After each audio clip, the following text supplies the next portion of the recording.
আমার মনে হয় মাঝখানে যে ছেলেটা আসছে সেই আসল পর।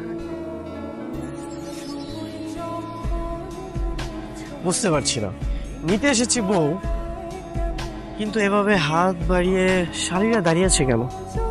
আগে 20,000 টাকা দেন, তারপর গেট ছাড়বো। তোমরা দুষ্ট শালীরা, তোমরা গেট ছাড়লেও আমরা কিন্তু তোমাদের কিছু ছাড়বো না।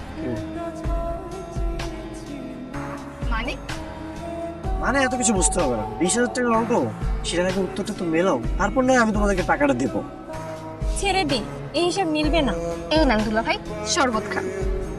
শরবত তো নিশ্চয়ই খাবো, কিন্তু এই শরবতের মধ্যে যদি কোনো কিছু মেশানো থাকে তাহলে কিন্তু একটা টাকাও কাউকে দেবো না। এই যে গ্লাসের মধ্যে তো মরিচের গুঁড়া, পুকুরের পানি মিশানো আছে।